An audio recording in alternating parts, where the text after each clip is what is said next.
upon the climate, kasi kung medyo maulan, medyo maganda rin yung ani.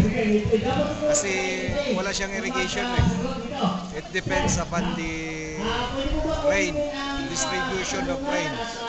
Kaya kung maulan, maganda rin yung malaki rin. So pag nag-El Nino, mabagal ang paglaki. Ano po? Pag nag-El Nino, Pag El Nino, yun, mababa ang ani. mababa ang ano. Pag maganda naman ang distribution ng ulan, maganda rin. Bukod po doon sa produkto na yun, meron pa po ibang produkto na parang Sa Burgos. sa inyo. Ay, yung vegetables, mga vegetables namin, tinitinda namin sa Baguio. Sa Baguio vegetables Baguio ang market. market. Yung buto ng tiger grass, Ah, ginagawa mali- niyo bang feed? Maliliit po yun, maliliit yung buto niya, hindi na. Tinatapon niyo na lang. Ang planting materials niyan ay yung suckers.